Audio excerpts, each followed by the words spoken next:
Bismillahirrahmanirrahim. Sa ngalan ng Allah ang pinakamahabagin, ang pinakamaawain. Assalamualaikum warahmatullahi wabarakatuh. Sumainyo ang kapayapaan, awa at pagpapala ng Allah. Ako muli si Be Inspired ang maghahatid sa inyo ng katotohanan tungkol sa Islam at ang mga kwento nito. Huwag kakalimutan mag-follow, like at share to get latest Islamic teachings and lectures. Sa video na ito, sasagutin natin ang dalawang mahalagang tanong mula sa ating kaibigang non-Muslim.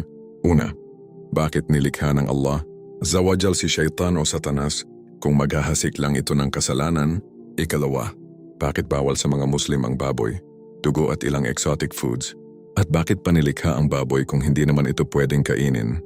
Ipapaliwanag natin ito ng malinaw, maayos at may patunay mula sa Quran, Hadith at maging sa Biblia.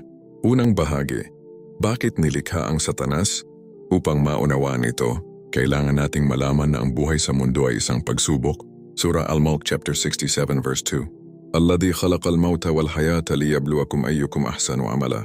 Siya ang lumikha ng kamatayan at buhay upang subukin kayo kung sino sa inyo ang may pinakamabuting gawa. He who created death and life to test you as to which of you is best indeed. Paliwanag. Ang layunin ng buhay ay pagsusulit. Kung walang tukso, walang tunay na pagpili.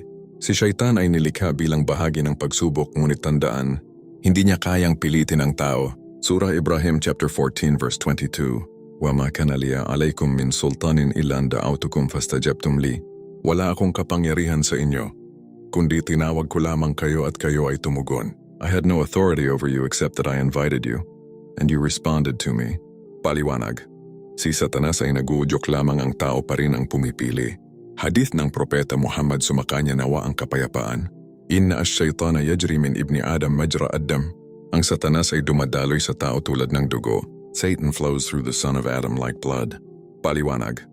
Ibig sabihin palagi siyang nandyan pero may kakayahan ang tao na labanan ito sa tulong ng Allah Azza wa Jal.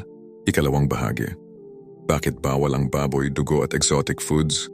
Surah Al-Baqarah chapter 2 verse 173. Innama harrama alaykum al-maytata wad-dama wa lahmal khinzir. Ipinagbawal sa inyo ang patay na hayop, dugo at laman ng baboy. He has only forbidden you dead animals, blood and the flesh of swine. Paliwanag. Ito ay malinaw na utos ng Allah Azza wa Jal. Hindi ito dahil basta gusto lang ipagbawal, kundi may wisdom, kalinisan, kalusugan, disiplina. Ikatlong bahagi. Hindi lang Muslim ang pinagbabawalan ng baboy. Sa Biblia mababasa din ito. Leviticus chapter 11 verse 7. Ang baboy ay marumi sa inyo. The pig is unclean for you. Leviticus chapter 17 verse 10. Sino mang kumain ng dugo ay aking parurusahan. I will set my face against that person who eats blood. Acts chapter 15 verse 20. Iwasan ninyo ang dugo. Abstain from blood. Paliwanag. Makikita natin na ang pagbabawal ay hindi lamang sa Islam, ito ay utos din sa naunang mga propeta. Ikaapat na bahagi. Bakit nilikha ang baboy kung bawal kainin? Magandang tanong ito, mga kapatid at kaibigan. Hindi lahat ng nilikha ng Allah Azza wa Jal ay para kainin. Halimbawa, ahas hindi kinakain, leon hindi kinakain, insekto, karamihan hindi kinakain. Ang bawat nilikha ay may layunin. Ang iba ay para sa balance ng kalikasan, ang iba ay pagsubok sa tao, ang iba ay paalala ng kapangyarihan ng Allah Azza wa Jal. Surah Al-Baqarah chapter 2 verse 216. Wa asa an takrahu shay'an wa huwa khairun lakum. Maaring may bagay na ayaw ninyo, ngunit ito ay mabuti para sa inyo. Perhaps you dislike something while it is good for you. Paliwanag.